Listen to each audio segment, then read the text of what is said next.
Hello. Welcome back to our channel. So, ano ba tayo ngayon? Tayo. Ay, ano ba ang subject natin ngayon? Gagi.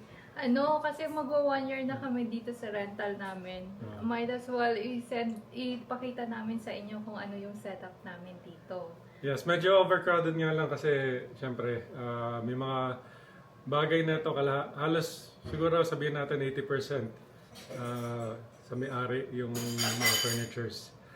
Yung iba, binili na namin para lang makasettle dito sa space na to. Yeah, but 80% sa kanila, furnish kasi itong nirent namin. Tapos, 1,800 a month dati, naging 2,000 dahil dumating si mama. Yes. And all-inclusive naman. So, kasama internet, electricity, water, ganyan. So, tara, i-tour na natin sila. So, let's go!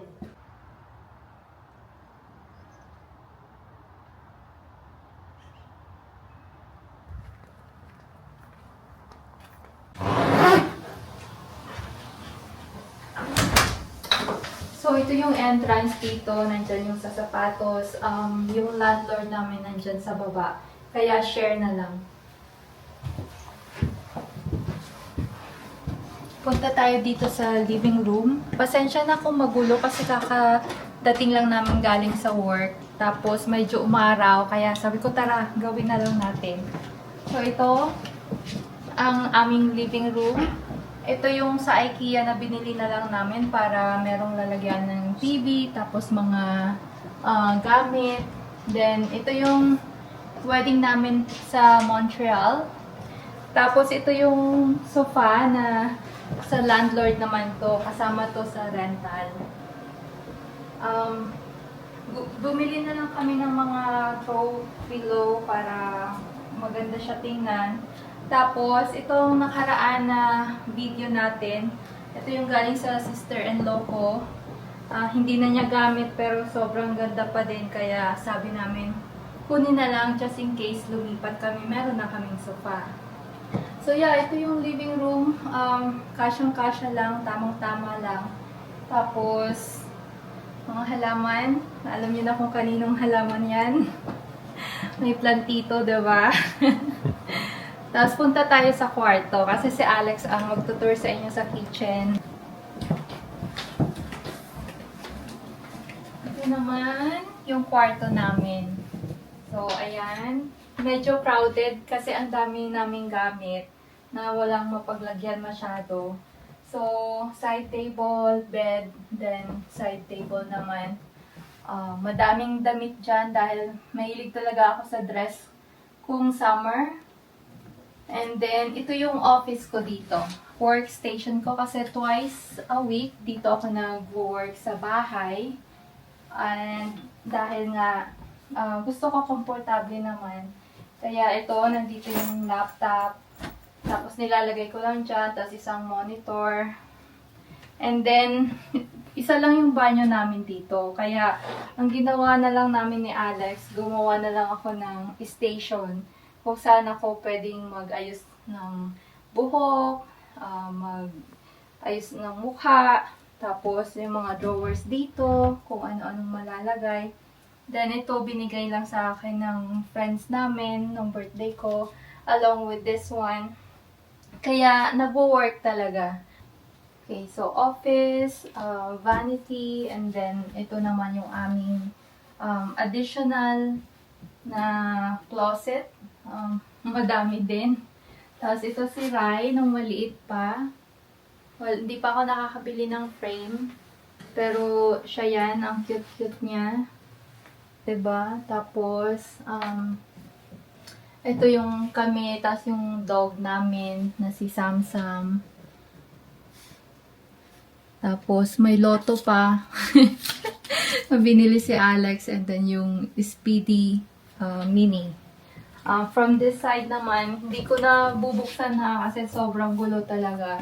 Tapos ito yung mga dress, tapos ito yung sa side naman ni Alex. Yun nga, nagkaubo siya kaya medyo madami-dami yung mga ininom niyang gamot.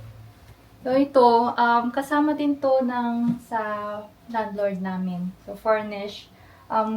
Bumili lang kami ng topper. Tapos, nag-work naman talaga siya. And then, mga pillows. So, ang sunod naman is si Alex ang mag-tutor sa inyo. So, punta muna tayo dito ngayon sa kitchen na theater namin. So, bukas pa eh.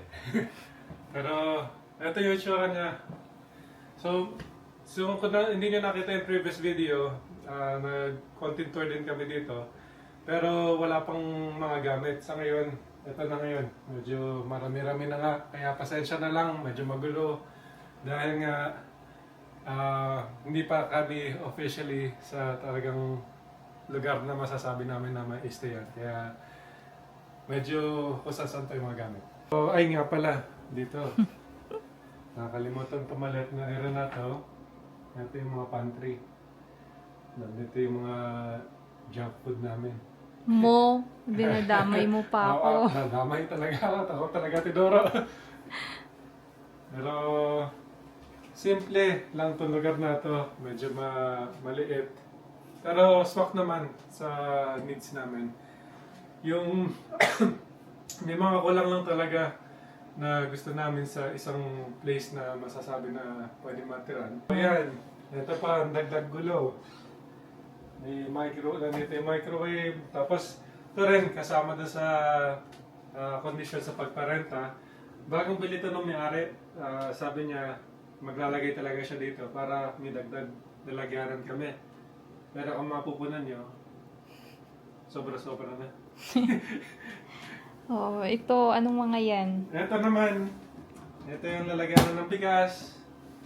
Tapos, kung makikita nyo, namimili kami madalas sa Costco para konti tipid tips. Kasi, ito yung malaki na oil. Mahilig naman tayo magluto. Kaya, pag binili ito, mas mura kumpara sa maliliit na lalagyanan. Yung ginagawa na lang namin is, yun nga, transfer na lang. Yan. Tapos, sa mga hindi pa nakakalam, ito basura. Basurahan pala. Baliw. Okay, next. So next, punta tayo dito. Ito naman, ano ba to? Ito naman, ito parte na to. Parang, kasi nandito yung ilaw, parang dito dapat yung lamesa sa kainan. Pero yung ginawa namin, imbes na gawin kainan, nilagyan ko ng ng mat para pwede malagyan ng weights at parang alam mo nag-gym pero Hindi, decoration lang talaga decoration yan. lang pala. Hindi, pero yun nga, yung area nato sana is konting exercise area. Yes. Kaya kung mapupunan nyo, nandun yung bench, nandun yung mga weights. Tapos, kung titingnan nyo, magpapaling naman kayo dito. Kung mapupunan nyo, nilipat namin yung lamesa dito.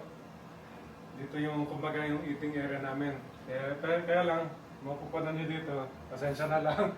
Kaya na naman, medyo magulo. Medyo marami mga gamit. Yun yung isa sa mga is, yun nga, unfortunately, itong space na to, parang kulang pagdating sa storage. Kasi ito, ginagamit namin ito pang camping. Tapos, yun yung extra gulong para sa sasakyan. Tapos, kung papaling naman kayo dito, ginawa na lang namin ang paraan na patungan habang pagka hindi ginagamit itong cooler na pinangkakamping namin. Tapos yan. Yung Tide nga pala, ano yan? Yung Tide. Kasi kahit pa paano nagtatry mag-recycle. Kaya ito yung ginagamit ko pagka nagwiwig ng halaman, ito na lang pinupuno ko ng tubig. Tapos pinangwiwili ko sa halaman. Oh, hinugasan mo naman ng... Hinugasan naman nila na beses. Saka Yes. para sa halaman talaga, hindi sa mga halaman na kakainin yung produce, kumbaga. Yeah. Tapos itong halaman na to is pangalan is... Yan, nagbibiro lang ako. Pero yan, yun yung itsura niyan. Tapos yung nga palang isa lang na babanggitin ko at nagpapasalamat ulit sa Carabao Mercado. Ito yung isa sa binigay nila sa amin na dragon fruit. Kung hindi niya nakita yung previous video, meron kami video regarding Carabao Mercado. Paki-check na lang, pero napakaganda ng lugar na yun. Pagkatapos, nasa na ba tayo? Nakapunta na tayo sa parang napakiksi naman itong house tour na to. Pero sige lang, yung huling-huling na bagay na titingnan natin ngayon is yung banyo.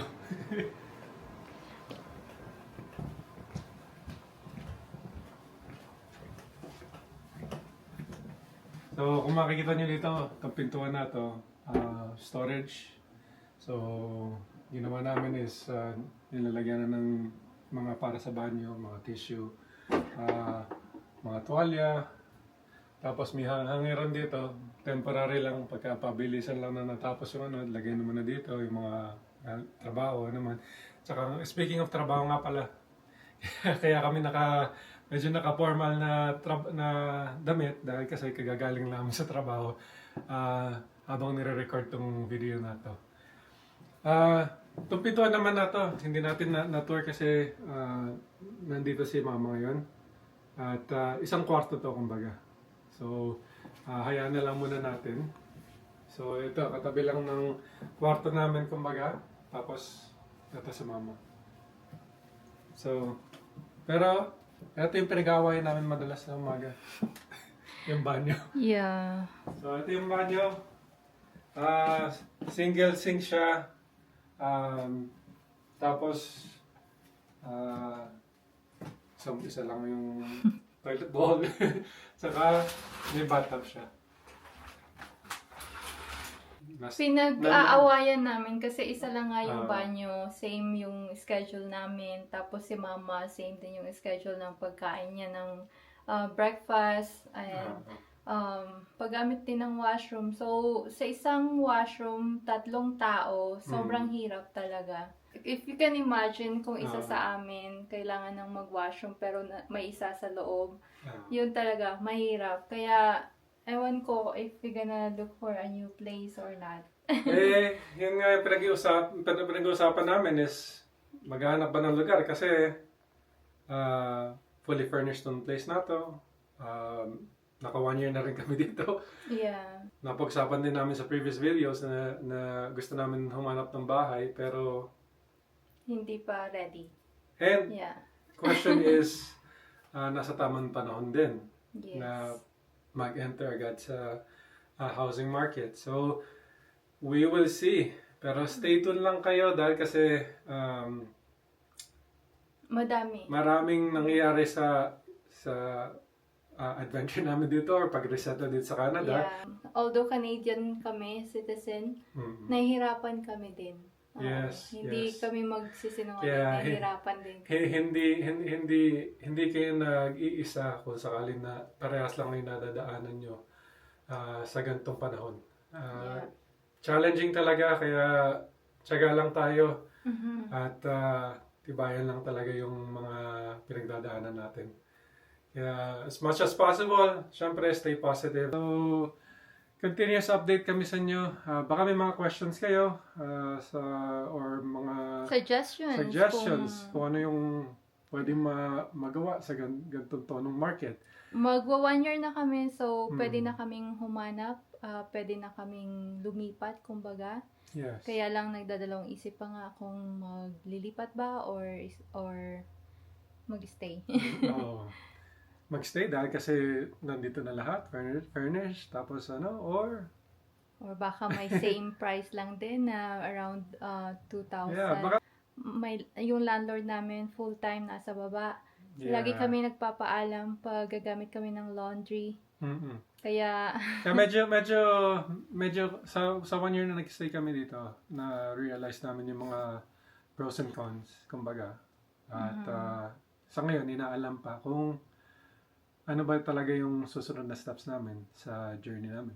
Sa mga hindi pa nagsusubaybay dyan, baka pwedeng mag-subscribe na lang kayo at kung nagustuhan nyo itong video na to, mag-like na rin.